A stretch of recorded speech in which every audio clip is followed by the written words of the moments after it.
Leadville, je t'avoue qu'à l'époque, je ne connaissais strictement pas du tout la course et donc je me suis un petit peu documenté. J'ai vu que c'était une course, l'année d'avant qui avait été, gagnée par Ryan Sanders, un Sudaf et hem que c'était surtout au trou du cul du monde, au fin fond du Colorado, à 3000 mètres d'altitude, en plein mois d'août et du coup, bah, je me suis mis un petit peu en mode dans le viseur, Leadville, c'est quoi? Donc j'avais jamais fait de 100 miles et dans l'esprit, c'était, comment je vais essayer de préparer au mieux possible, en habitant à Clermont-Ferrand à 360 mètres d'altitude. Donc je me suis documenté et il y avait beaucoup de problématiques. Bonjour à tous, je suis Guillaume Lalu et je suis ravi de vous retrouver dans ce nouvel épisode de Course Épique. Pour commencer, un rapide mais très sincère merci à tous pour votre précieuse fidélité et vos retours enthousiastes sur les derniers épisodes du podcast. Course Épique en 2022, c'est un nouvel épisode chaque mercredi, ça vous le savez, mais c'est également chaque lundi matin un extrait de l'épisode à venir pour bien démarrer la semaine ensemble. Nous avons donc désormais rendez-vous 2 fois par semaine. Si vous avez envie de soutenir Course Épique, les 3 meilleures choses que vous pouvez faire et qui ne vous prendront que quelques secondes. Vous abonner sur les différentes plateformes de streaming, noter et rédiger un avis sur Apple Podcasts ou sur Spotify, et enfin, en parler largement autour de vous sur les réseaux sociaux ou dans la vraie vie. Et n'oubliez pas, pour ne rien manquer des coulisses du podcast, rendez-vous sur notre compte Instagram courseepique.podcast. J'ai le plaisir de recevoir aujourd'hui une figure incontournable du trail français et international de ces 15 dernières années, j'ai nommé Thomas Lord-Blanchet. Thomas a notamment écrit certaines des plus belles pages du Grand Trail des Templiers où il s'est imposé à 4 reprises entre 2007 et 2013. Il a également été sacré champion du monde de trail en 2009 et également fini 2 fois dans le top 5 de la Western States, entre autres. Et c'est justement du côté des États-Unis que Thomas va nous embarquer aujourd'hui à l'occasion de la Leadville Trail 100, une course de 100 miles au cœur du Colorado. Thomas va y signer un retentissant exploit alors qu'il s'essayait pour la première fois à cette distance. Plongez avec moi dans ces échanges passionnants, portés par la verve, pour ne pas dire la fougue, de cet athlète hors norme, au précieux franc-parler et à la personnalité si sympathique et attachante.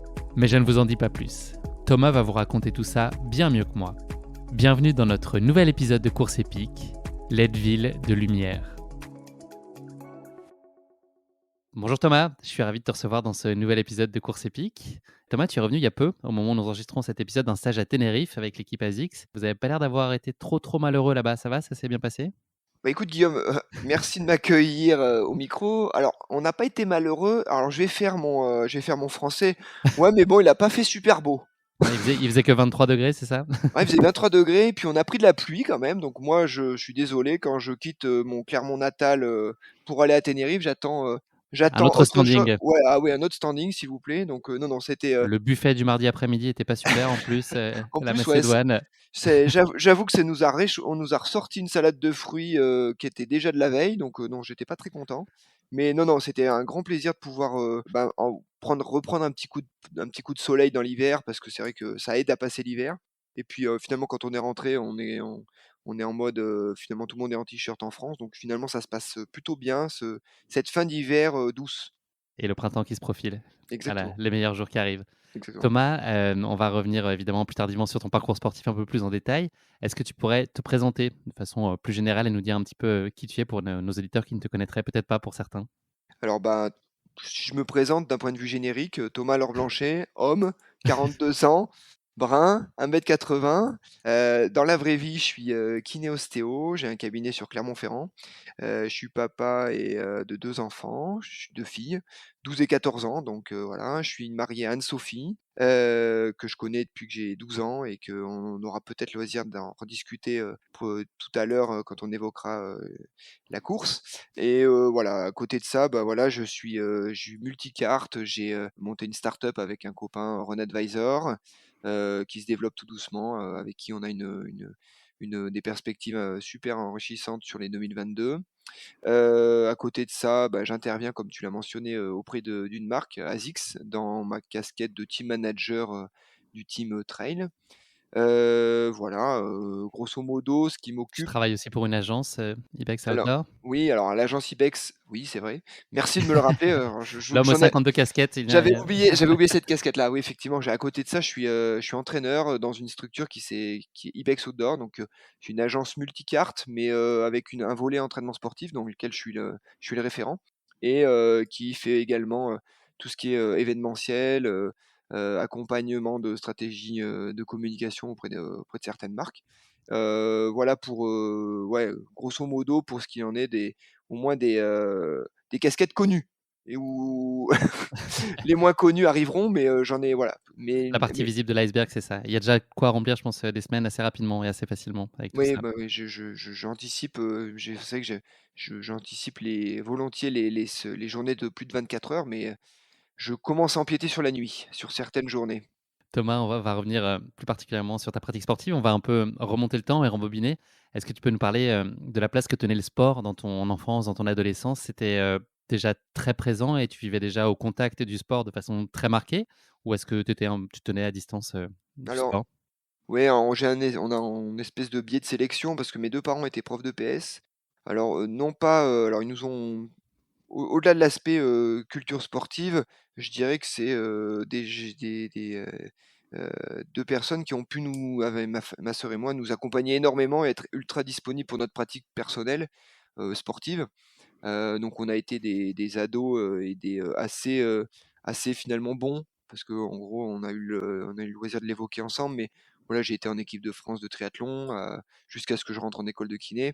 Voilà, j'ai été, plutôt baigné dans l'univers sport, physiologie de l'exercice, et discuter, planification d'entraînement assez tôt dans ma carrière et puis voilà, on a attaqué l'activité sportive par la natation et très rapidement, en fait, la natation, ça occupe une grande partie de votre temps libre parce qu'en gros, en natation, on est un peu comme dans une stratégie de la gym, où c'est finalement on s'entraîne énormément, alors avec des avantages et des inconvénients, mais je pense que les gros avantages que je peux en retirer finalement au jour d'aujourd'hui, ça va être quand même d'avoir une espèce de ce goût de l'effort et ce goût on va dire du dépassement de soi. Parce qu'en natation, si on n'a pas ce goût de l'effort et ce dépassement de soi, on arrête très tôt. On arrête très tôt Ça demande et beaucoup de discipline, ouais, particulièrement. Enfin, le sport de bon niveau de toute façon par nature, mais mmh, effectivement, c'est plus ingrat peut-être la natation? bah, c'est ingrat parce que, bah, c'est quand même, un seul cadre, assez peu finalement d'interaction avec ses congénères dans la ligne d'eau. Donc Bloup, bloup, bloup, bloup, bloup, bloup, bloup. voilà, on en reste à peu près sur, je te croise, je te recroise, mais voilà. Et puis voilà, en fait, après moi j'ai une carrière en triathlon. Puis en gros après ça devenait rapidement incompatible avec la course à enfin avec mes études de kiné et du coup la course à pied était peut-être la discipline la plus simple à pratiquer, parallèlement à des études, en école de kiné assez complexes ou complexes, d'une part et puis, finalement assez prenantes quoi. On était sur du 35, plus de 35 heures de cours par semaine donc c'était relativement incompatible avec et de la natation et du vélo. La course à pied était relativement simple et puis, Donc c'est un choix de raison presque, plutôt qu'un choix de cœur? oui, alors non, parce que finalement, je dirais que dans le triathlon, peut-être la discipline avec laquelle j'avais le plus d'appétence, c'était quand même clairement la course à pied, et que, en fait, bon, je veux dire, c'était un choix de raison par rapport à la problématique temps, mais un choix de cœur également parce que finalement, la course à pied, faire que de la course à pied, c'était finalement assez, on va dire jouissif pour moi parce que j'ai toujours voulu que courir. J'ai fait du triathlon parce que j'étais assez bon en triathlon. Je dirais que c'est je me rejoignais un petit peu dans, heu, Laure Manodou qui disait en fait, «Mais non, mais en fait, j'aimais pas nager, j'aimais gagner».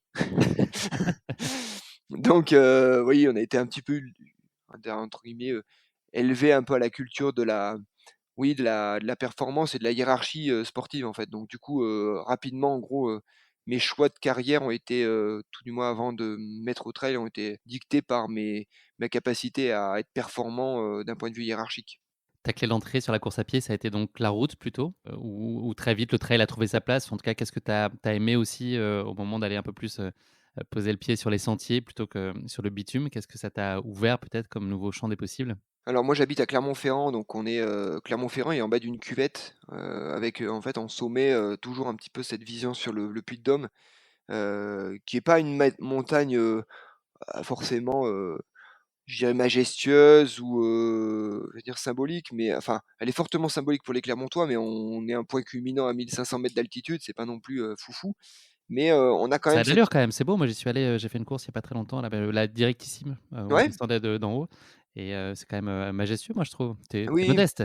bah, alors en Tu fait le truc contiens c'est ton côté, ton esprit de clocher, c'est ça? j'essaye de Pour pas pas qu'on être dans la t'accuse, de ouais, régionalisme? voilà, j'essaye de pas être dans le régionalisme pure souche, mais j'avoue que le Puy-de-Dôme a toujours été quand même un petit peu au cœur de ma pratique et quand même malgré tout, même quand je faisais du triathlon avec, bah, peut-être un peu plus cette appétence pour la route, enfin tout du moins cette appétence, ce besoin d'être bon en route, j'avais quand même à cœur je suis venu à la course à pied par le cross, et donc du coup, j'ai toujours été un peu meilleur, et plus de sensibilité vers tout ce qui était un peu labour et nature. Donc voilà, après, je me suis mis au trail plus par défi en mode, bon, de toute façon, j'aime bien courir et ben, je vais tenter un trail parce que à l'époque, on parle des années 2000, début des années 2000, le trail était un petit peu on va dire le défi, sans logistique, puisque la mode à l'époque c'était de faire du raid, donc c'était le gros défi nature sans logistique.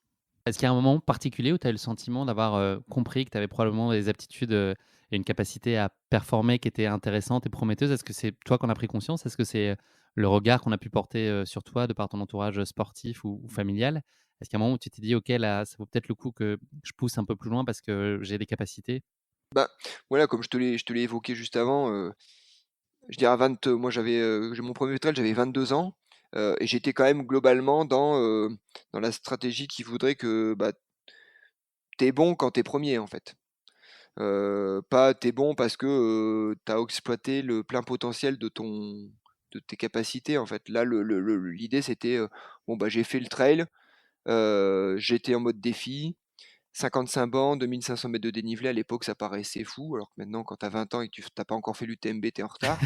Mais Il y avait la Rolex à 40 ans et l'UTMB à 20 voilà, ans, c'est ça? l'UTMB, ouais, quand tu as pas fait l'UTMB à 20 ans, c'est que il va falloir quand même commencer à y Je sais plus si penser. c'est 40 ans ou 50 ans la Rolex d'ailleurs, c'est peut-être 50. Ouais, on va dire que On a c'est encore du temps, Thomas, 50. J'ai parce que c'est encore, un vrai objectif de vie pour nous, je pense, d'avoir une Rolex. mais non, alors le truc, bah, voilà, je gagne la course et puis, en fait, ce qui m'a évoqué, c'est plus, en fait, en termes de comparaison et de parallélisme par rapport au fait que le deuxième à cette époque-là, était heu, un coureur qui lui avait l'habitude de faire plus d'épreuves que moi et finalement fait deuxième de cette course-là et un mois et demi après, fait quatrième au Templiers. Qui pour moi était, la course étalon du calendrier français donc voilà, je gagne, le deuxième fait quatrième au Templiers, bon, bah, c'est évident, l'année prochaine, il y a même pas photo, c'est les Templiers et en me disant, avec heu, non, ouais, avec peut-être pas D'ambition? des ambitions toutes mesurées, mais je me dis: «Oui, finalement, je suis pas si loin que ça du compte», clairement. Tu t'es essayé, à de nombreux formats au fil de ta carrière, évidemment, du kilomètre vertical, au 100 miles. Mmh. S'il y en avait qu'un, quel est le format que tu retiendrais ou ton format de prédilection sur lequel, bah, peut-être à la croisée des chemins entre là où tu, excellais particulièrement et Mmh. puis là où tu prenais le plus de plaisir? Quel est le Alors, format qui te va le mieux?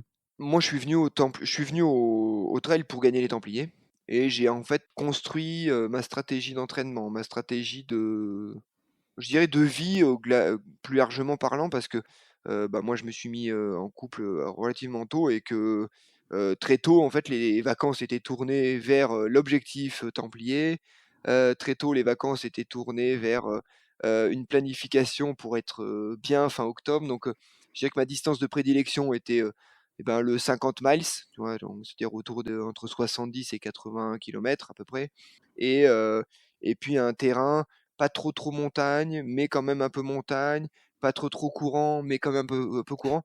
Je dirais que c'est un petit peu ce qui me ressemble, par rapport au fait que je suis issu du Massif central où, c'est de la montagne, mais pas quand même complètement. C'est du plat, mais pas complètement. Donc, j'ai un petit peu, élaboré, dire mon profil en lien avec l'endroit où je m'entraîne et puis les courses dans lesquelles je voulais performer. Est-ce qu'il y a un moment particulier de course que tu aimes plus que les autres ou est-ce que c'est impossible pour toi à dégager? Est-ce que c'est, l'adrénaline du départ, un paysage à couper le souffle, un moment où tu es en pleine aisance et tu es en plein contrôle de la course? Ou est-ce que, finalement tu aimes tout ça dans son ensemble avec ces moments de moins bien, ces moments de mieux? Est-ce que tu arrives à dissocier, les choses qui te plaisent dans l'effort et dans ces courses? Ben, c'est une question en fait, je dirais que les moments, de bien co enfin coïncident quand même souvent avec une course aboutie. Et que finalement quand tu as une course aboutie, tu as plus tendance à moins bien te souvenir des moments off.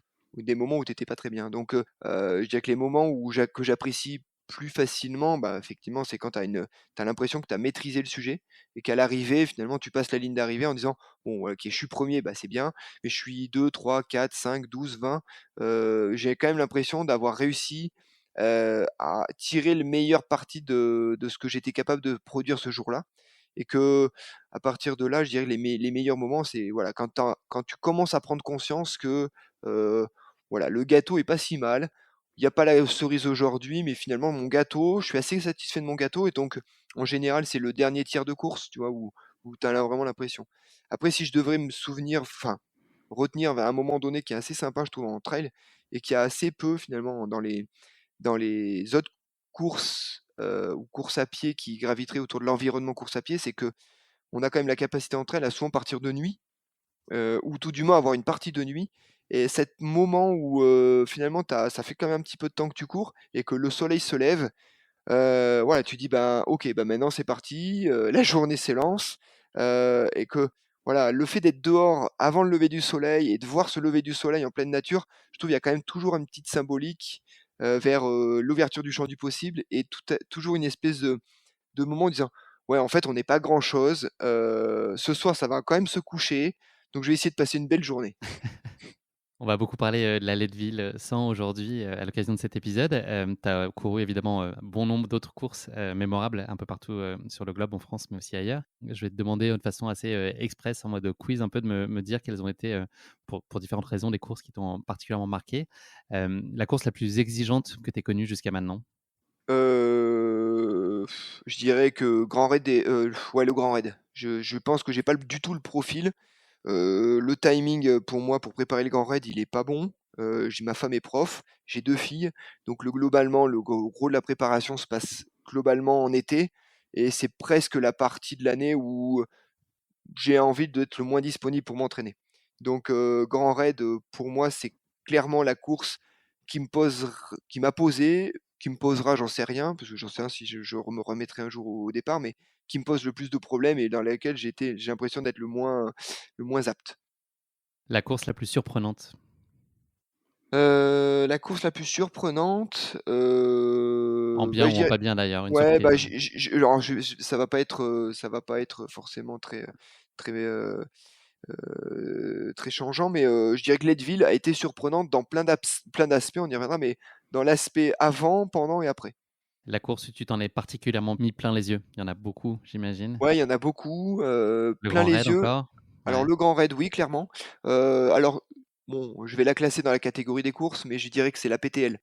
J'ai jamais très bien performé sur des courses ultra de distance, à Chamonix, donc j'avais toujours un peu à cœur de me dire: «OK, un jour, va quand même falloir que je passe une ligne d'arrivée à Chamonix» et j'ai eu l'occasion, d'un timing, parfait avec, 2 amis proches qui m'ont permis d'arriver, sur la PTL. Ouais, clairement, c'est quand même une course à part, et là, j'en Qui ai eux-mêmes vraiment connaissaient bien la montagne d'ailleurs, ils t'apportaient mmh, aussi toi cette connaissance sur laquelle tu te sentais peut-être moins à ta main, c'est ça? ouais, Vous étiez clairement, très complémentaires comme profil? voilà, on était complètement complémentaires et c'était les 2 profils, de mes 2 collègues étaient juste mes bons de sortie, mes bons de sortie. C'est-à-dire que c'était un guide de haute montagne et un cardiologue. C'était à peu près mes 2 bons de sortie autorisables par mon épouse. La course sur laquelle tu as connu la plus grosse défaillance? La panne moteur, monumentale, que tu as pas vu venir? L'UTMB, j'y allais avec des ambitions, très rapidement qui ont volé en éclats et que oui, grosse panne moteur à Courmayeur. Et enfin, la course que tu n'oublieras jamais, s'il n'en restait qu'une, la première que tu raconteras à tes petits-enfants, on saute une génération, par laquelle tu commences? Je pense que la première course que j'oublierai, je pense jamais, c'est peut-être, je vais dire mes 1res, ma première victoire aux Templiers parce que c'était, en fait l'aboutissement d'un processus, je dirais de choix de carrière, de choix de vie, de choix de sport, et donc finalement ça a bien performé à ce moment-là, donc je dirais que 2007 avec cette première victoire aux Templiers, ouais, je pense que je m'en souviendrai un petit peu tout le temps, ouais. Une question encore relative aux courses en elles-mêmes. Quels sont pour toi les ingrédients pour que la course soit réussie? Qu'est-ce qu'elle doit avoir à tout prix? Je pense que pour qu'une course elle soit réussie, il faut que les ingrédients, heu que celui qui va mettre les ingrédients dans la préparation soit conscient des ingrédients qu'il met. Je dirais que je m'explique, c'est-à-dire que je pense qu'une course, elle est réussie parce qu'elle correspond Alors, ouais, un profil physiologique certes, mais aussi un profil de vie. C'est-à-dire que, bah, justement, je t'évoquais le grand raid où je pense que je serai jamais bien prêt parce qu'à un moment donné, j'ai pas envie de m'entraîner beaucoup, beaucoup l'été. Ben, faut que ça soit, faut bien que ce soit assimilé par l'athlète ou par le coureur quand il va préparer et mettre cette course-là sur sa préparation parce que une course, elle impacte une phase de préparation. Et moi, je prends autant de plaisir à m'entraîner pour la course que faire la course. Et j'estime que pour une course, elle soit réussie, il faut que ce soit un espèce de package complet entre préparation pour cette course-là et la course. Et auquel cas, il faut que cette préparation, elle s'inclue bien dans la vie de tous les jours de la personne. On va refaire un petit bond dans le temps, mais cette fois, on revient à aujourd'hui. Est-ce que tu peux nous parler justement de la place que tient la course à pied à titre plus personnel aujourd'hui? On sait que tu t'es mis en retrait de la compétition depuis un certain nombre d'années. Malgré tout, il peut t'arriver en tout cas d'être tenté ou de réaccrocher de façon très ponctuelle 4 épingles et puis mettre un dossard au milieu. C'est quoi ce qui te donne envie de parfois te dire que tu peux y retourner et au-delà de ça, dans ton quotidien, quel est ton rythme aujourd'hui de course et à quel point ça vient s'inscrire dans ta vie et dans Bah, parmi toutes tes casquettes. je dirais que moi, la course est en fait pour moi est structurante et équilibrante, parce qu'à un moment donné, je pense que quand je cours pas suffisamment, souvent ou régulièrement ou tout du moins quand j'ai pas à un moment donné une stratégie d'évasion, physique de mon quotidien, je crois que je suis rapidement chiant, heu Et de mauvaise humeur ou pas? et pas de Aussi? mauvaise non, Non? bah, de mauvaise humeur oui, peut-être, je vais être complètement, pas du tout objectif avec moi, mais je pense que je dois être, assez pénible à vivre et que du Justement, coup j'ai un témoignage de ta femme que j'ai enregistré qui va que je vais faire écouter à tout le monde maintenant. Ceci est un mensonge. non, mais voilà, je pense que alors, je pense que c'est équilibrant, la course à pied actuellement. C'est hygiénique parce qu'on est vite sédentaire dans nos vies de citadins urbains. Donc, je pense que c'est bien et c'est hygiénique, au moins d'aller essayer de se mettre, cette petite dose de course à pied. Puis moi, je pense que par rapport à mon quotidien où j'accompagne quand même beaucoup, beaucoup de coureurs, je baigne quand même beaucoup dans la course à pied, bah, c'est surtout crédible de continuer à pratiquer. Donc voilà, ça me permet quand même de garder un pied dedans, de continuer à avoir un discours cohérent avec, les tendances du moment, les courses du moment, les parcours, Toute ainsi la de suite. légitimité qu'il faut, Mmh, préserver cette légitimité au-delà de l'expérience, être, mmh, up to date, exactement. encore dans le coup. Et donc justement, tu nous l'as dit en introduction de cette introduction, tu es aujourd'hui, coach pour ASICS notamment et tu accompagnes, un certain nombre de coureurs. Quel plaisir toi tu y trouves et quel est ton moteur derrière ce rôle? Et puis, si tu devais synthétiser, c'est l'exercice pas forcément très simple, mais en deux trois notions ou deux trois valeurs, qu'est-ce que tu as envie qu'à ton contact, les personnes que tu encadres, avec quoi ils doivent ressortir? S'il y avait deux trois idées clés, qu'est-ce que toi tu veux leur transmettre de ton savoir? Bah, en fait, moi, là, en gros, là, il y a 2 casquettes effectivement d'accompagnement général.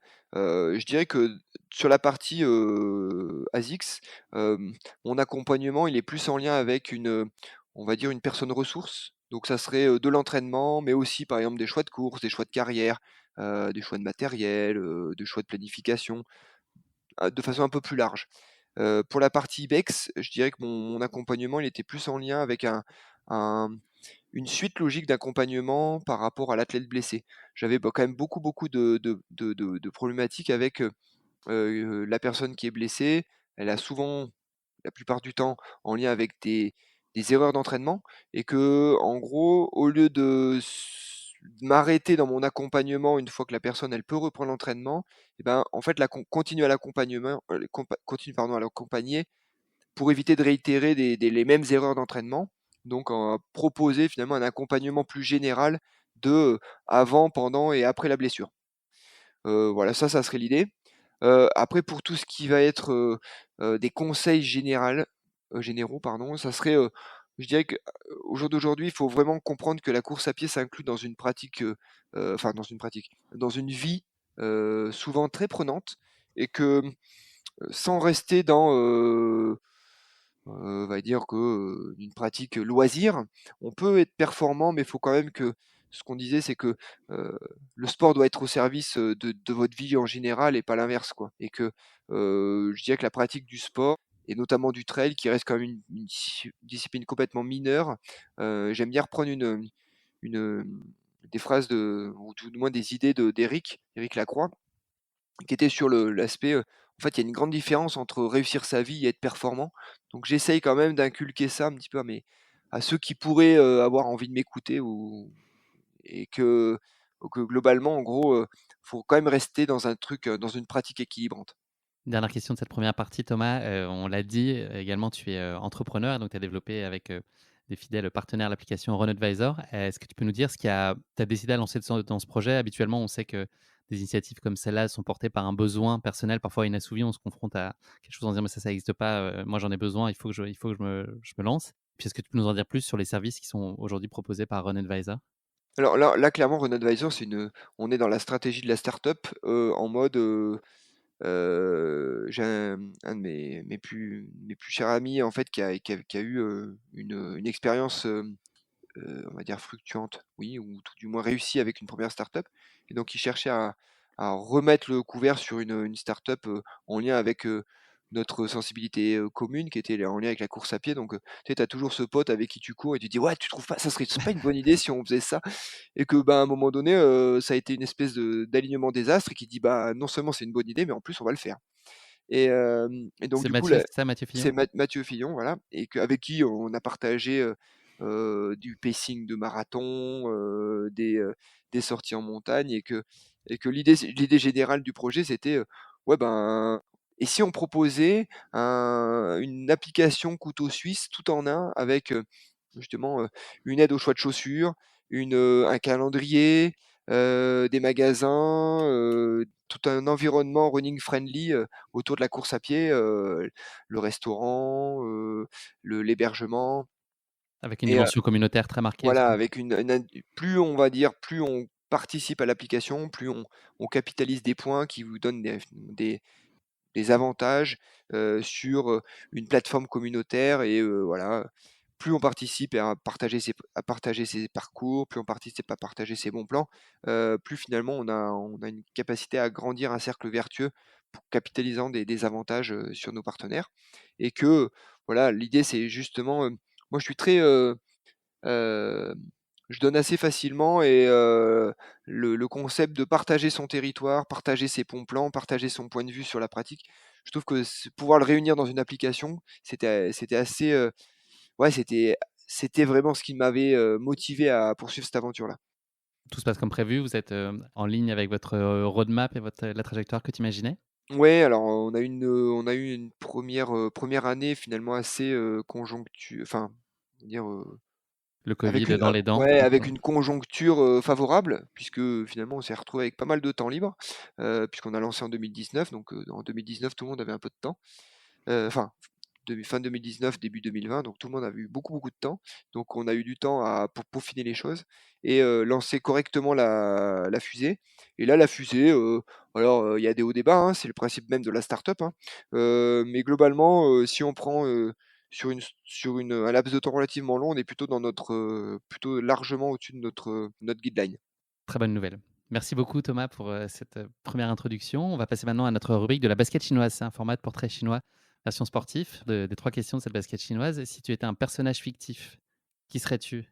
Un personnage fictif, OK, je dirais que personnage fictif, je sais pas s'il est très fictif, mais Ah, tu un héros d'enfance? non, mais je dirais que là, actuellement, je suis en train de regarder une série et j'aime bien les Peaky Blinders. Donc je dirais que le personnage, principal, Tom, j'aime bien sa vision des choses. Avec, ce côté un petit peu, des fois un peu junkie, mais en gros, quand on veut avoir gros, faut miser gros. Et je serais un peu là-dedans. J'ai pas vu la série, mais j'ai en tête qu'ils n'ont pas l'air très fréquentables quand même, j'ai l'impression que tu es un peu plus fréquentable qu'eux. Ah, au moins en pa Au moins au en moins en apparence. façade, au moins en façade. 2e question, si tu étais un animal, lequel serait-il? Et ben, je vais prendre un ibex. Je ne sais pas ce Heu que c'est, figure-toi. Je et savais que c'était voilà, un animal, juste mais c'est pas et juste oui, une bah, agence, je c'est je aussi un t'avoue, animal. je sors ma science, mais on va dire que là, on est complètement dans de la culture avec la confiture. Non, ibex, moi non plus. Quand j'ai eu Simon, l'associé, dans la structure, ibex, et en fait, c'est un animal, grosso modo, on est dans le petit chamois. Ça doit être mignon. Oui, c'est mignon, ça, voilà, mais Est-ce qu'on en c'est trouve en Auvergne ou pas? non, non, je crois Ah, pas qu'on en trouve en Auvergne. Non, en Auvergne, on trouve souvent des choses qui nous ont été, rapatriées d'ailleurs. On fuit l'Auvergne. À tort, j'en suis sûr. Exactement. Dernière question de cette basket chinoise. Est-ce qu'il y a un sportif ou une sportive, tout sport, toute époque confondue, pour lequel tu aurais une admiration peut-être particulière ou un respect en tout cas sur son parcours sportif ou peut-être plus généralement, sa personnalité, sa façon d'être? Alors moi j'aime bien enfin les sportifs pardon qui sont, entre guillemets pas les tauliers mais des pionniers, qui ouvrent la voie, et qui, donnent, en gros, qui ouvrent le champ du possible par rapport on va dire au peloton et aux à leurs non contemporains, mais qui la voie est tracée. Donc là en fait on en a plein, ça peut aller du navigateur, ça va aller jusqu'à mais je veux dire si on reste un petit peu dans l'univers course à pied, je dirais qu'un Émile Zatopek qui a ouvert une vision différente de la course à pied, un Kylian Jornet avec une vision bien avant, je pense que, on se rendra compte peut-être, bien plus tard que Kylian a marqué bien plus que simplement le Des sport performances, qu'uniquement via ses performances. Voilà pour globalement ce qui tournerait un petit peu autour de l'environnement proche, de la course à pied. Merci beaucoup Thomas, le moment est venu de parler de ta course, épique, la Leadville Trail. J'hésitais entre dire «la» ou «le», tu vois? Est-ce qu'on dit, comme c'est un ultra, on dit «le», puis c'est comme c'est une course, Alors on je dit crois qu'on «la». dit Je suis la un ouais, parce que comme on dit, c'est comme la race, comme Ouais, on est on va comme on francisi qu'on on aime bien, franciser tout ça, donc comme c'est la Leadville Race, parce qu'on dit une race, donc ouais. moi la Leadville, ouais, je dirais que pour moi. Allez, bon, je ferai peut-être, je me planterai peut-être une fois ou 2, mais en tout cas, ouais, je vais essayer de rester sur le «là». Donc je vais planter le décor de cette course, donc la Leadville Trail 100, c'est un ultra qui est organisé chaque année depuis 1983 près de Leadville au Colorado, donc aux États-Unis, sur un parcours de sentiers et de forêts et de chemins de montagne au cœur des Rocheuses, et c'est l'un des événements de trail les plus célèbres aux États-Unis et dans le monde. Le parcours de ce format 100 miles, soit 160 kilomètres, est composé d'une boucle en aller-retour de 50 miles chacun, donc pour un dénivelé total d'environ 4800 mètres, tout cela à une altitude qui oscille entre 2800 et 3850 mètres. De manière générale, moins de la moitié des participants arrivent au bout de la course dans la limite des 30 heures qui sont autorisées. Une particularité notable de la course, et tu vas y revenir un peu plus tard, Thomas, les coureurs ont la possibilité d'être accompagnés non pas par des paisseurs, mais par des mules sur la boucle retour, mais tu vas nous raconter un peu plus en détail. Et donc voilà, cette Leadville, elle est accessible sur tirage au sort et elle a réuni en 2012, année de ta participation, donc ça fait déjà 10 ans. 795 athlètes qui étaient venus de 43 États des États-Unis et quand même aussi des coureurs issus de 16 autres pays que les États-Unis. Et au rayon palmarès, donc un fait qui est particulièrement notable, aucun Européen et aucune Européenne n'avait réussi à s'imposer sur la course entre donc sa création en 1983 et l'année de ta participation près de 30 ans plus tard. Voilà, on est tous incollables sur la Leadville. Mais avant de nous plonger dans cette course, il y a une rubrique qui chatouille un peu dans l'épisode et dans ce podcast qui s'appelle la question qui pique de course épique. Voilà, c'est une question très gentiment piège et évidemment très bienveillante. Tu me connais, que je pose à chacun de mes invités. On est en ce moment donc en pleine période olympique, puisque après les Jeux olympiques qui sont clôturés il y a quelques jours, qui ont été illuminés côté français notamment par les performances de Quentin Fillon-Maillet, on est actuellement en pleine période de Jeux paralympiques où l'équipe de France s'en sort très bien aussi. L'occasion rêvée donc de mêler cette thématique olympique et l'État américain où se tient la Leadville, le Colorado. Donc la ville de Denver, qui est la capitale du Colorado, elle connaît depuis les débuts des années 70 une relation qui est pour le moins contrariée avec l'olympisme et plus particulièrement avec son comité d'organisation. Est-ce que tu saurais me dire pourquoi? Alors là, j'adore ce genre d'anecdote, je vais pas tourner autour du pot, je n'en sais strictement rien, mais alors je suis tout oui. Eh bien écoute, figure-toi, alors c'est devenu un peu plus commun aujourd'hui, mais Denver a été la première ville de l'histoire qui a refusé les Jeux olympiques après les avoir obtenus.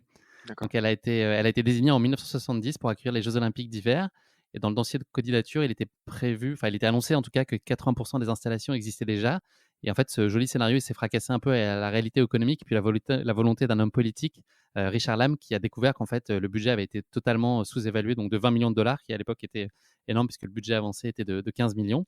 Et donc il a forcé l'État du Colorado, ce cher Richard, à demander à ses électeurs, donc le 7 novembre 1972, qui était aussi le jour de l'élection présidentielle américaine, de se prononcer sur la question de savoir s'ils étaient OK pour mettre la main au portefeuille afin de régler l'addition subitement salée de ces Jeux de Denver.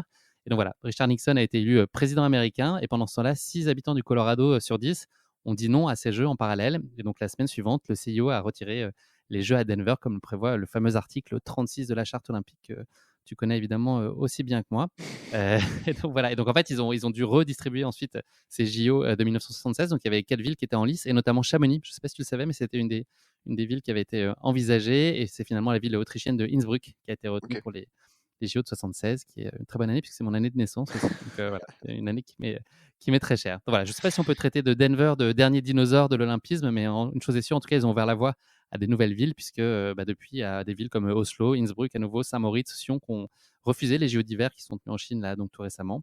Et Boston, Budapest, Hambourg, Rome et Munich ont passé aussi leur tour pour 2024, ce qui fait bien notre affaire puisqu'on est quand même bien content d'avoir ces JO à Paris dans Après, quelques années. je t'avoue on nous a jamais demandé combien ça nous coûterait, hein. Oui, Mais alors ça, il y a un petit chèque, faut commencer à économiser, je pense. En tout cas, moi, je suis parisien, je prévois un ah petit ouais, supplément sur mes taxes foncières ouais, dans ouais, les mois et années à venir. ouais, bon, tu auras plein d'installations. Tu es content. Exactement, je suis absolument ravi. Allez, c'en est fini de cette question qui pique. Le moment est venu de rallumer la flamme de ta course épique, mon cher Thomas, et de faire ce petit bond en arrière. Est-ce que tu peux nous raconter finalement la genèse de cette course et comment elle s'est présentée, l'opportunité de participer pour toi à cette course, puisque c'était pas tout à fait prévu à ton agenda? Ouais, bah, en fait, ce qui est assez marrant, c'est que cette course, bon, effectivement, avec du recul, je me dis que c'était une évidence, mais pour le coup, quand il a fallu la choisir, en fait, je l'avais pas choisie. À l'époque, j'étais pas chez ASICS, j'étais chez Salomon et en fait, en début de saison, on fait plus ou moins notre choix de course et en disant, «J'aimerais bien faire ci, celle-ci», ainsi de suite.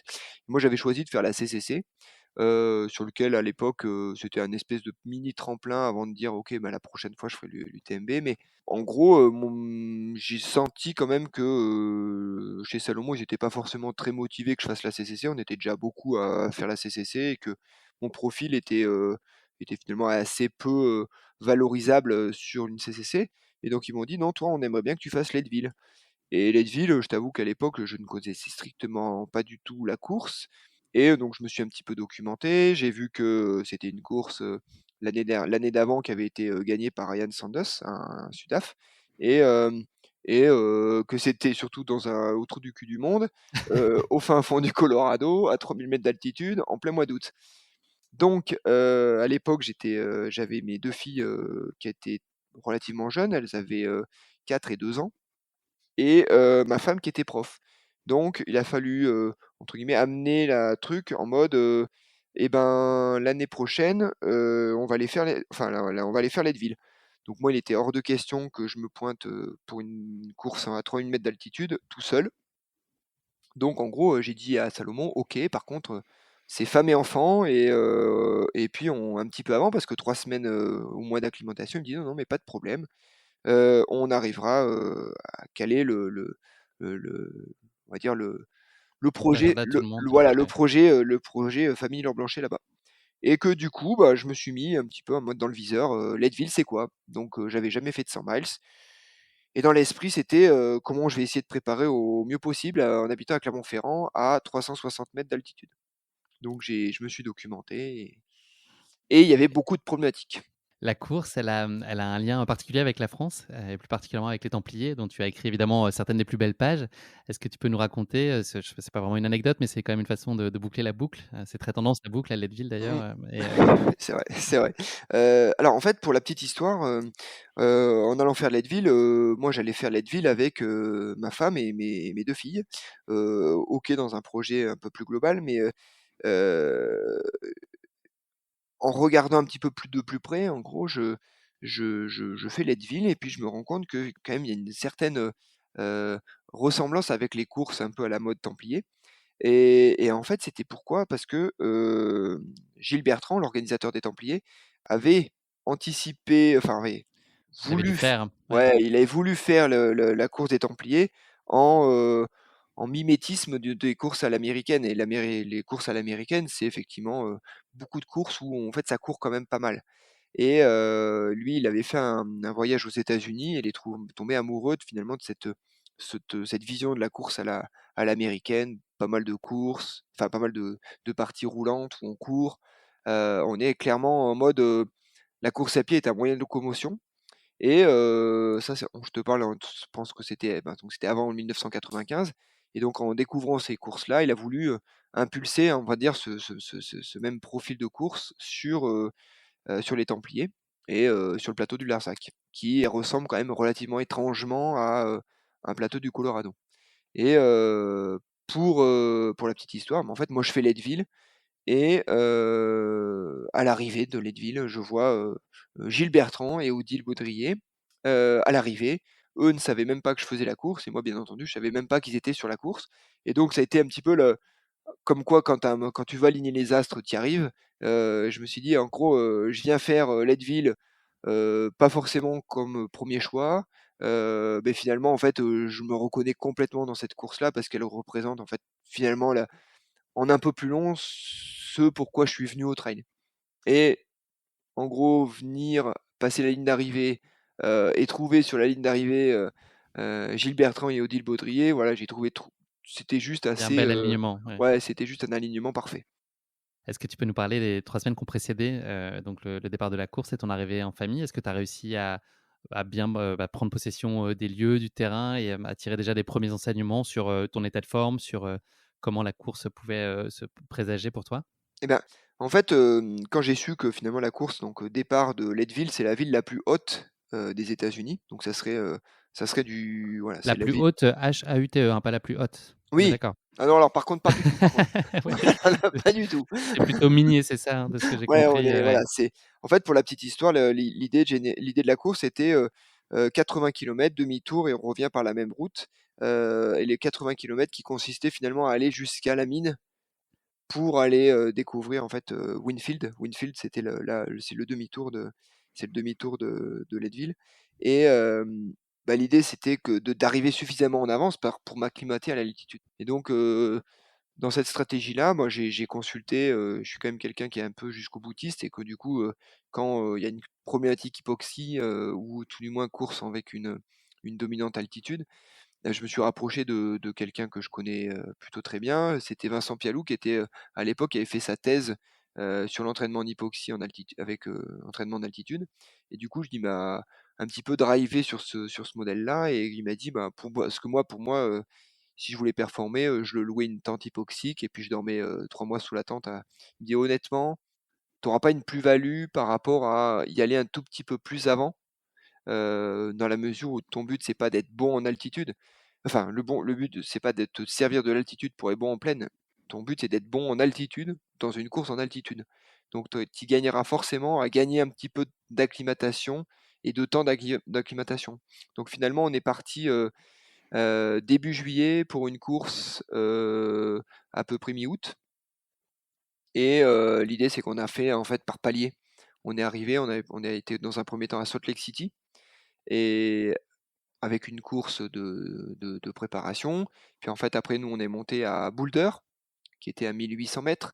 Puis après on est allé à Breckenridge, qui était à 2 200 mètres. Et puis en fait, puis après on a terminé 2 semaines à Leadville. Donc en fait on y allait très très progressivement, de façon à avoir une acclimatation intéressante et surtout une capacité à pouvoir continuer à s'entraîner. Il y a notamment, au-delà du parcours, il y a 2 petites particularités, dans la course que j'ai, évoquées tout à l'heure. La première d'entre elles et la plus, essentielle, c'est, cette notion de mule. Est-ce que tu peux nous Mmh. dire en quoi, elle diffère donc de la notion de pacer qui est peut-être, plus connue en tout cas et que chacun a peut-être plus facilement en tête?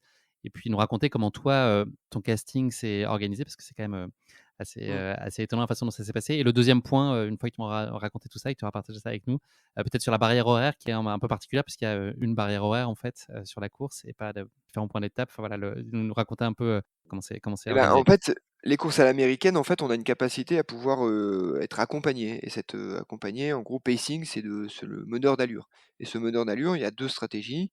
Si on prend des courses comme à la western où on a un meneur d'allure simple, c'est-à-dire que le coureur est autonome et il peut courir à un moment donné, au 80e kilomètre avec quelqu'un qui lui fait cette allure-là. Donc là, on a ce qu'on appelle du pacing.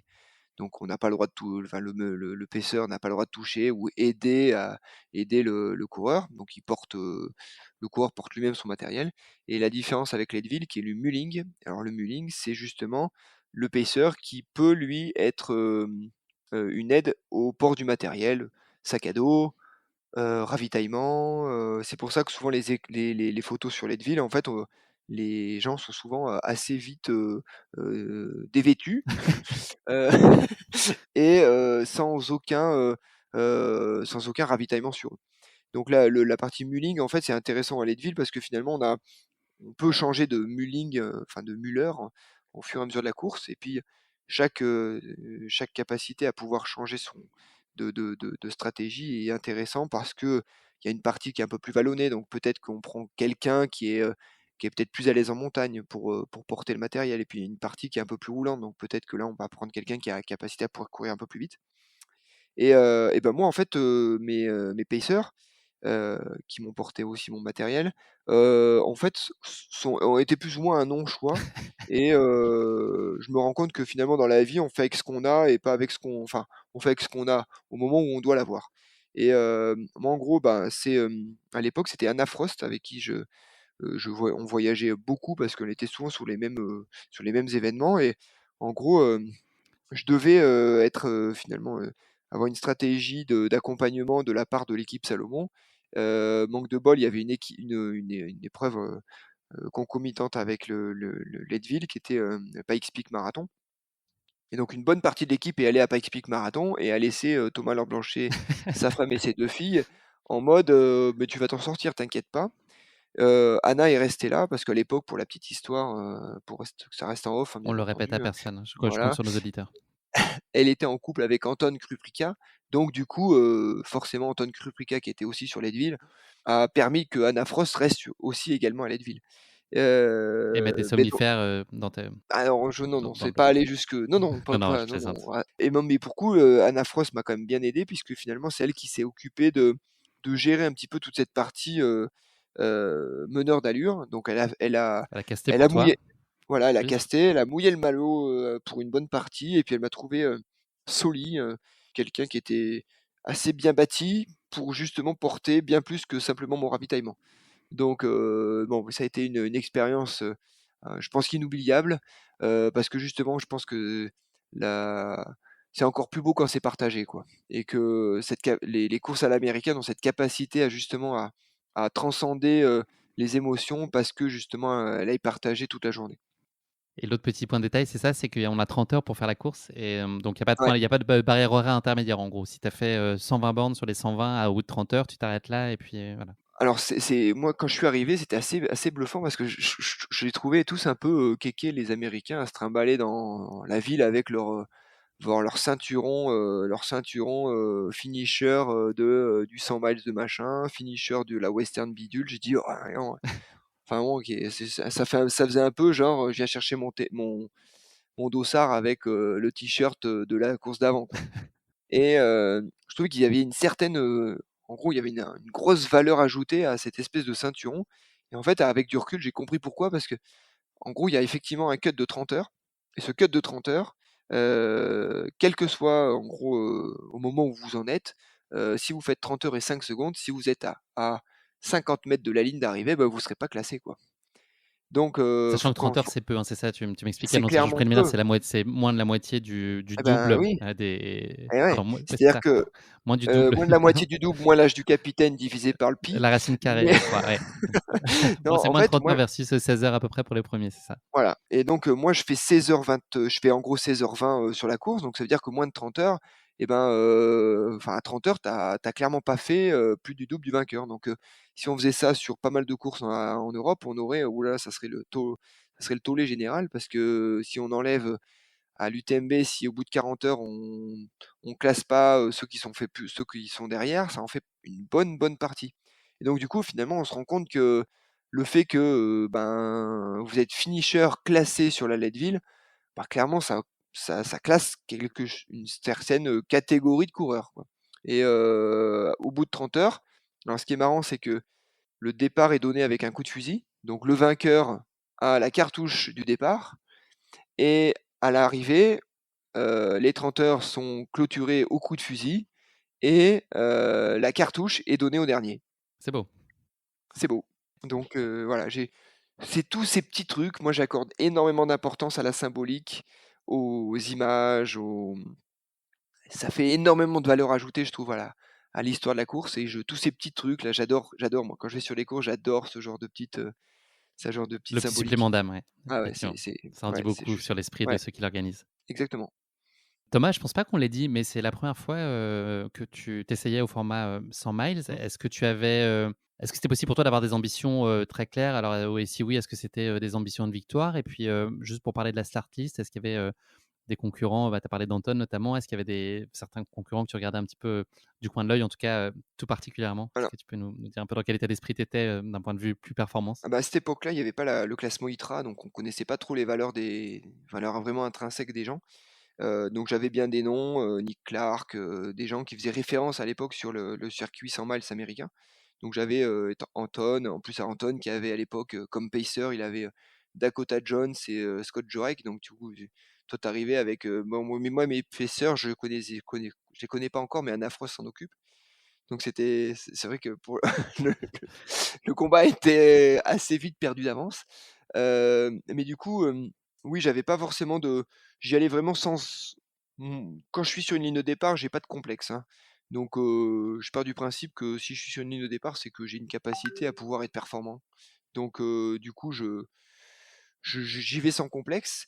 Après malgré tout, c'était mon premier er 100 miles, donc j'avais quand même, sans complexe, mais avec une Un certaine, soupçon de prudence peut-être un peu plus qu'à l'habitude? Ou ouais, un peu de exactement, réserve? Mmh. ouais, de la réserve complètement. Et que du coup, alors c'est un espèce de 100 miles un peu qui m'allait quand même bien dans mon profil. Si on part sur on je partais pour faire autour des je voulais faire moins de 17 heures, donc je partais quand même avec une stratégie qui globalement, était sur, voilà, c'était à peu près le double de ce que je fais habituellement.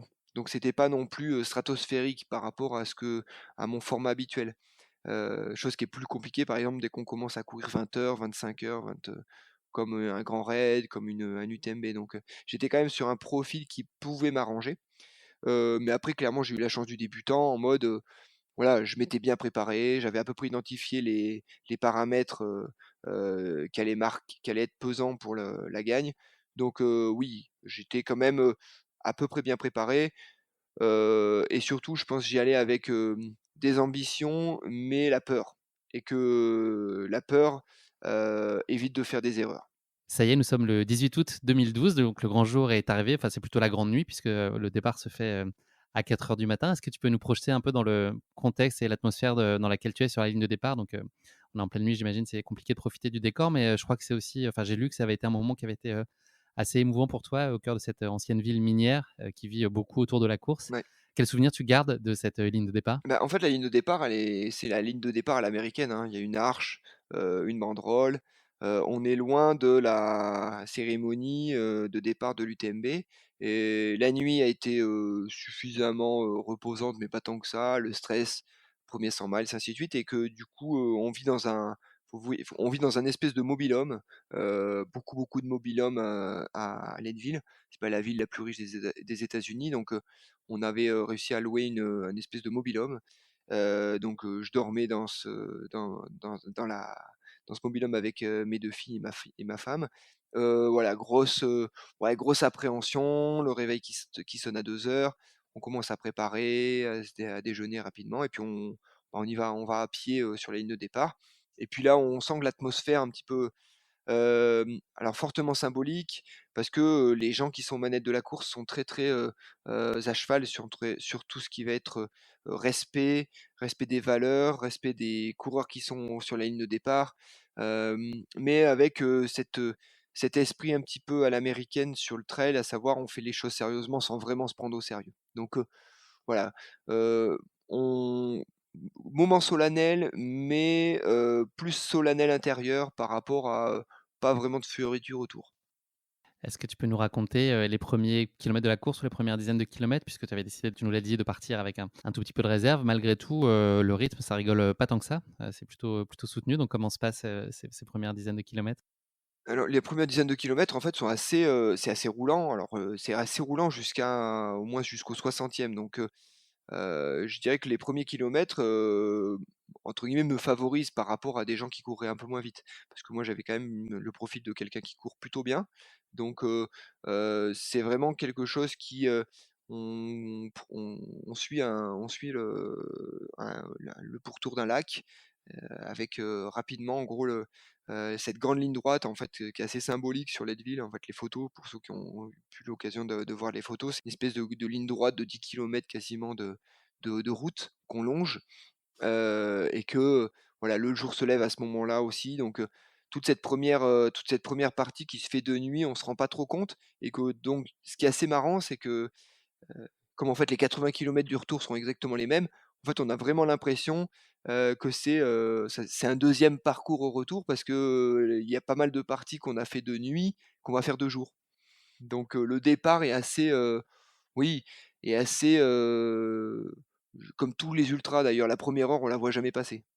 Tu continues donc cette première boucle, tu es plutôt aux avant-postes, ça se passe bien. Il y a Anton qui, par contre, fait le trou, juste après le kilomètre 53 Mmh. dans une ascension. Toi, tu es comment? Quelles sont tes sensations à ce moment-là? Et est-ce que tu prends le parti de garder, ton allure et puis de mener ta course à ta main pour l'instant? Ben, là, en fait, il prend le dessus sur cette ascension ou qui finalement lui correspond assez bien parce que c'est quelque chose qui est beaucoup plus montagneux. On est quand même à 3000, au départ, on est à 3002, ça va monter à 4002 on a un 1000 mètres globalement d'ascension sur une route, enfin sur un chemin alpin. Et que du coup, lui, voilà, il est vraiment dans son élément. Moi, je suis quand même dans ma partie où, bah, on n'a toujours pas fait le demi-tour. On n'est toujours pas au 80e kilomètre, donc c'est pas là que ça va se jouer pour moi et je prends le parti de vraiment monter, à mon rythme et vraiment sans vraiment me mettre dans le dur. Je laisse l'écart. Est-ce que le décor, il est, absolument magnifique? Enfin, est-ce que ce que tu vis là autour de toi, est-ce que c'est, absolument somptueux avec ce lever de soleil et tout ça? Est-ce que tu as vraiment l'impression de vivre un moment, très privilégié? Oui, parce qu'en fait, tu es vraiment dans un décor. Alors, on trouve toujours des espèces de raccords entre des sur ces paysages qu'on connaît plus ou moins, mais là, on est de l'autre côté de l'Atlantique, on est à 3000 mètres d'altitude, on est dans un contexte un peu particulier et qui fait que, voilà, on apprécie quand même la chance de pouvoir évoluer dans une atmosphère assez épurée, et en fait, on est clairement la terre des grands espaces. Voilà, là, c'est les États-Unis, terre de grands espaces, la ligne d'horizon pas coupée, voilà, on est vraiment dans le truc où, voilà, on se rend compte quand même qu'on a une étendue devant nous qui est difficilement, transposable, sur un territoire européen. Ça donne super envie, hein. Franchement, là, j'ai des images, je dois pas être le seul là, mais non, c'est fou et là, non, mais l'imaginaire qu'on a des États-Unis Ah et oui. du Colorado, ça Mmh. marche à tous les coups. Enfin, en tout cas, Ah oui, oui, chez clairement. moi, c'est, Mmh. j'ai l'impression là, je visualise bien la scène. En tout cas, je l'imaginais. Tu boucles donc la première boucle Oui, bon, c'est un mot qu'on a beaucoup utilisé aujourd'hui, les 80 premiers kilomètres, donc à la 2e place. Puis tu constates, à ce moment-là que l'écart avec, Anton bouge plus vraiment. Donc mmh, tu décides, d'appuyer un peu l'effort pour essayer de revenir sur la tête et donc tu vas faire la jonction un peu plus tard, aux environs du kilomètre 100, sur Anton, c'est ça? c'est ça. En fait, bah, au demi-tour, on se rend compte clairement de l'écart. Alors pour la petite histoire, ça a été arrêté, hein, mais au demi-tour avant, on nous pesait.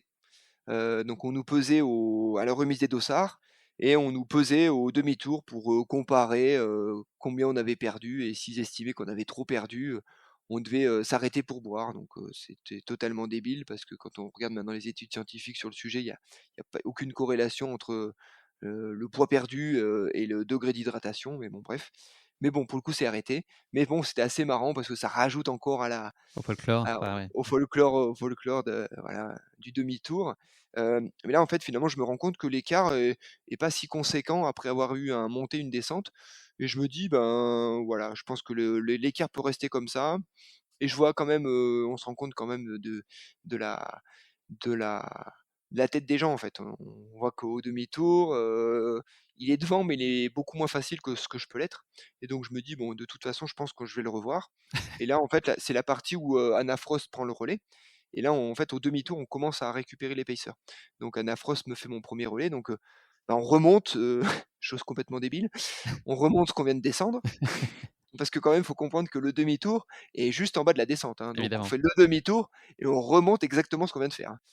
Donc donc du coup, Anna Frost, me fait mon pacing et puis du coup, voilà, me donne pour le coup, une très, très bonne allure, sur la montée et je commence à tout doucement, grappiller un petit peu mon écart avec Anton et que au final, je me dis: «Ouais, on commence à être bah, derrière, ils sont un peu loin et puis devant, je suis en train de revenir». Donc voilà, on continue à construire, correctement les choses. Tu fais la jonction, alors selon la police ou l'organisateur, j'ai lu que c'était au kilomètre 100 ou 110. Ouais. Comment ça se passe justement cette jonction? Est-ce que vous avez, un temps d'échange, d'observation ou est-ce que toi l'idée c'est de assez vite, essayer de décrocher Anton? Alors en fait, je reviens sur Anton, où à ce moment-là, il est pacé par, Scott Jurek. Donc là, ça fait toujours un petit peu, ah ben, voilà, je reviens sur lui et puis, bon, Scott Jurek, je connaissais plus de noms que de j'ai c'est pas ça a pas été un contemporain de ma pratique, de sportive donc je connaissais parce que je m'intéresse énormément à l'histoire du sport en général, et encore plus en particulier du trail. Mais du coup, Scott, je connaissais un petit peu son passif avec la western, sa vision des choses, et que du coup, quand je reviens sur Anton, bah oui, il est accompagné de Scott, donc on reste un petit peu ensemble, mais plus pour récupérer finalement entre guillemets moi de l'effort que je viens de faire. Et puis je me rends compte que globalement, de toute façon, en 5 kilomètres, j'ai repris tout mon écart. Je sais que ça fait quand même pas mal de temps que je vais finalement, je vais plus vite que Anton, donc j'ai tout intérêt finalement à rester un petit peu avec lui sans forcément casser mon rythme. Mais je sais que j'avance dans une stratégie plus rapide que lui. Tu prends donc la tête de la course ensuite. Est-ce que Mmh. c'est une position évidemment privilégiée, hein, on est forcément content d'être à cette place, mais est-ce que, avec, une distance que tu connaissais pas en tout cas, à l'époque, est-ce que ça te met une pression un peu différente? Ou est-ce que tu as quelques interrogations sur cette notion de gestion? Ou est-ce que tu surfes sur, cette espèce d'élan et de confiance parce que, bah, globalement les voyants sont tous au vert? Bah, alors les voyants sont ouverts. J'étais toujours dans cette stratégie d'être un petit peu en dessous, en dessous, en dessous, en dessous, et puis là on commence à être, dans des chemins qu'on reconnaît du départ et qu'on se dit: «OK, bon, je sais où exactement où j'en suis». Alors des fois, si on est dans le dur, c'est très compliqué, mais là, moi, j'étais quand même dans un mode où je contrôlais bien, mon allure, je contrôlais bien mes sensations, j'étais bien ravitaillé, je continuais à bien pouvoir manger, à m'alimenter, donc je commençais à revenir dans des kilométrages que, voilà, je me dis: «Il reste 40 kilomètres, c'est pas non plus, voilà, c'est pas la mer à boire», et qu'au final, je commençais à avoir une ambition, de passer la ligne premier, ouais. La suite de la course se passe donc, sur le même, du même acabit, en tout cas sur le même élan et tout se passe très bien et à une quinzaine de kilomètres de la fin, les sensations sont pas forcément évidentes et donc tu as une espèce de situation assez paradoxale où, le parcours commence à te paraître quand même, un peu interminable et tu en vois pas le bout et paradoxalement, le chrono, est juste hallucinant et la performance, enfin sur ces 15 derniers kilomètres, a posteriori en tout cas tu vas le réaliser, est de très haute facture puisque c'est vraiment une des meilleures, performances qu'il y ait pu y avoir sur les 15 derniers kilomètres de la course.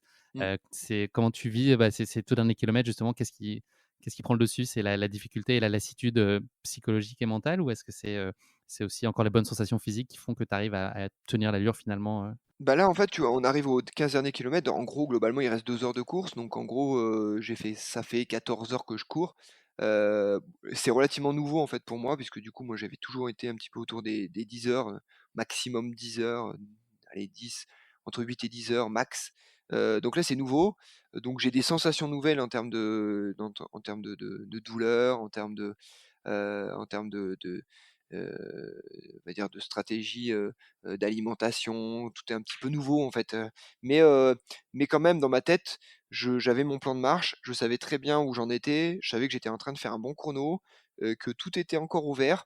Alors la difficulté, je veux dire, c'est j'en ai discuté souvent avec, des gens, qui ont l'habitude d'ultra ou des Kylian Jornet, des François Den, et que clairement devant en fait, les gens ne souffrent pas moins que derrière, en fait. C'est juste qu'ils ont une acceptation, une capacité à accepter la douleur un peu supérieure à ce que, en fait, l'ensemble du peloton va le faire.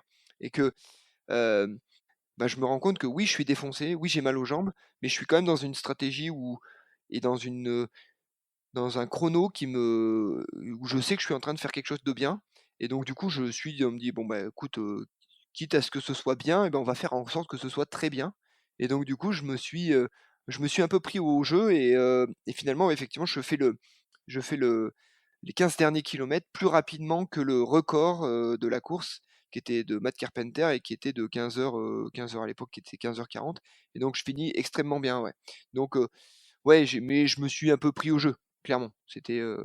Enfin, il y avait pas besoin de faire ça pour avoir une course aboutie, mais là, elle était encore plus aboutie parce que j'avais vraiment l'impression de maîtriser mon sujet. Il y a ensuite donc le petit moment, surprise, surprise avec, Gilles et Odile, Ouais. sur le bord de la route à quelques centaines de mètres de l'arrivée. Toi, tu conclus donc ces 160 kilomètres à une, formidable et géniale première place après 16 heures et 29 minutes de course et donc tu deviens le premier Européen à triompher sur ces terres américaines. Qu'est-ce que tu as ressenti au moment où tu as franchi la ligne? Qu'est-ce qui t'est venu à l'esprit tout de suite? Bah, en fait, j'étais content déjà de retrouver ma famille et de retrouver mes filles et avec ce petit pincement au cœur où je me dis: «Bah, peut-être que là, je suis en train d'écrire une des plus belles pages de ma carrière» et en fait, elles se rendent pas forcément compte de l'enjeu et de la symbolique des choses et pour autant, je suis super content, de retrouver les miens. Effectivement, je vois Gilles et Odile, toujours le truc un peu tout hyper bluffant, et que je vois aussi, Depa, donc Depa, c'est, un speaker de l'UTM un speaker, que les gens connaissent, alors les Espagnols connaissent beaucoup, c'est le speaker de Zegama, de la Transvulcania et que pareil, de façon complètement, anecdotique, il était là, également en me disant: «Beh, qu'est-ce que tu fais là? Et oui et toi?»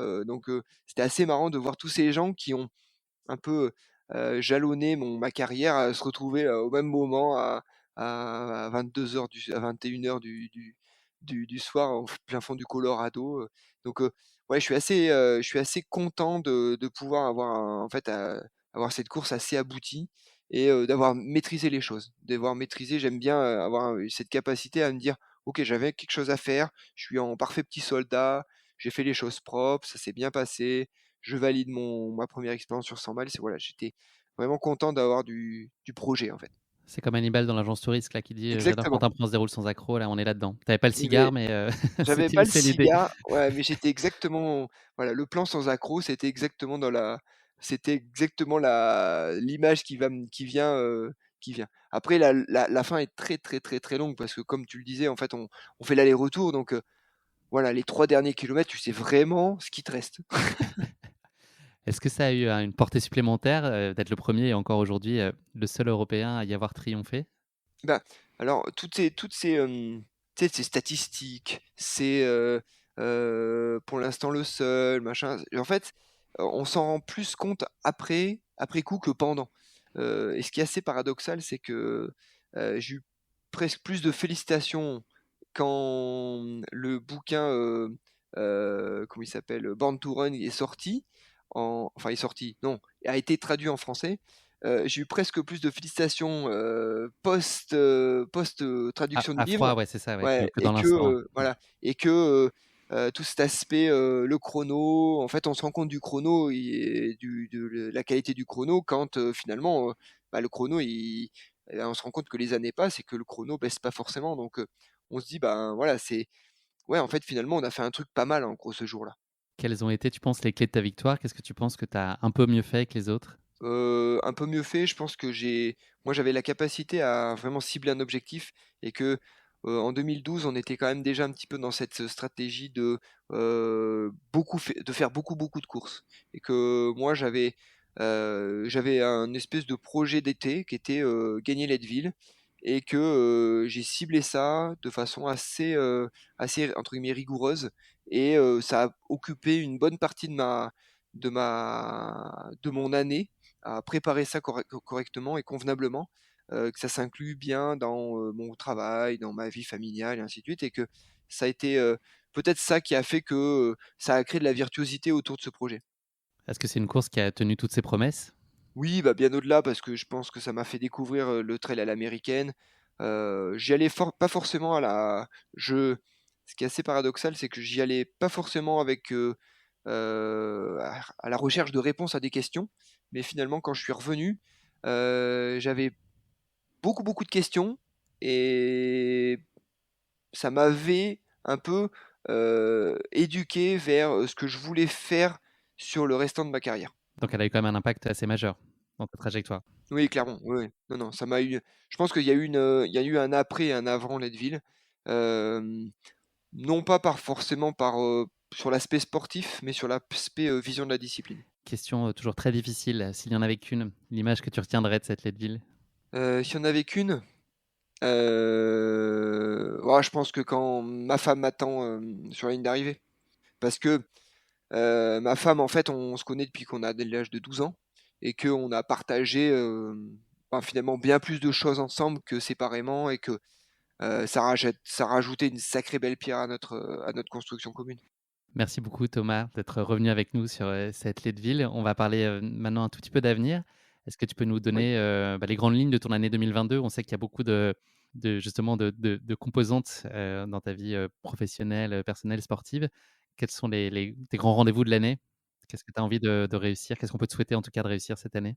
Non, mais mes grands rendez-vous, si je prends mes grands rendez-vous sportifs, je me suis inscrit dans un truc débile, fin juin sur de l'ultra distance en cyclisme. Donc, je pense que je vais faire en sorte d'éviter de doubler mon kilométrage, fin juin, uniquement avec la course.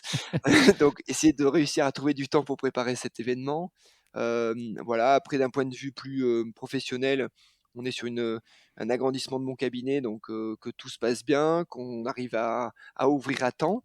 Et puis après d'un point de vue accompagnement sportif, que ce soit sur la structure, Run Advisor, Ibex ou ASICS, voilà, que tout arrive un petit peu à se mettre en osmose et à être, on va dire, virtuose, vers avoir un cercle vertueux avec toutes ces activités-là, et que, voilà, je continue à trouver du temps d'être entreprenant. Parce que je pense qu'à un moment donné, plus on est entreprenant, et plus on est proactif et plus on est vivant. On crée les conditions du succès en étant Exactement, actif, en entreprenant, en testant des choses.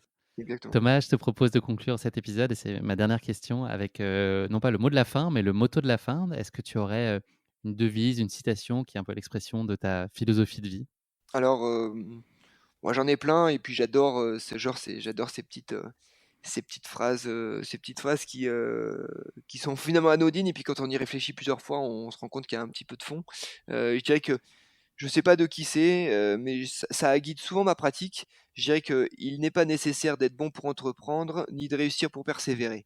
Parce qu'au final, on se rend compte que, ben, ce que je disais, en étant entreprenant, on est vivant. Heu, ce motto, je dirais que, je enfin dire: «Donne du cœur à l'ouvrage». C'est important d'y mettre du cœur, effectivement. Merci beaucoup, Thomas. C'est malheureusement déjà la fin de cet épisode. Merci infiniment de nous avoir fait revivre avec toi cette victoire qui a été marquante à plein des égards, donc au-delà de la seule performance, mais voilà, de ton parcours sportif, pardon. Mais aussi au-delà de ça, ça a été un moment de famille, je pense que j'imagine inoubliable aussi. C'est des moments privilégiés d'avoir Mmh. du temps avec sa famille pour vivre ça. Et puis ça donne encore plus de saveur d'avoir des beaux succès devant ceux qu'on aime. Merci aussi d'avoir trouvé du temps pour Course Épique dans ton agenda qui est extrêmement chargé. C'est vraiment une chance pour mes auditeurs et pour moi d'avoir pu t'entendre partager cette course qui a, comme toutes ces grandes classiques américaines, a une saveur et un exotisme bien particulier. Il n'y a pas à dire. Ils savent vraiment y faire et nourrir notre imaginaire, ces Américains. À tous les coups, ça marche. Voilà. Donc, écoute, je conclue cet épisode en te souhaitant plein de bonheur et puis plein de belles choses dans la suite de tes aventures personnelles, familiales, sportives, professionnelles. Voilà, dans tous les registres, je te souhaite de pleinement t'accomplir. Merci Guillaume. Et ben, au plaisir d'écouter. J'avoue que je commence à être un fervent adepte des podcasts. Alors j'avoue que celui-là va quand même fournir un footing relativement long pour le podcast, hein. C'est l'idée, c'est bien de prendre le temps. C'est comme ça qu'on va en profondeur. Et puis voilà, tu as beaucoup de choses à partager. Donc c'est très plaisant en tout cas. Merci pour ton temps, Thomas. À très bientôt. À bientôt. Salut. Merci à tous de nous avoir suivis. J'espère que cet épisode vous a plu. Pour ne manquer aucun épisode, n'oubliez pas de vous abonner sur les différentes plateformes de streaming. Et si le cœur vous en dit, n'hésitez pas à mettre le maximum d'étoiles sur iTunes ou sur Spotify. Cela aidera Course Épique à se faire connaître plus largement encore. Merci et à très bientôt pour notre prochain épisode de Course Épique.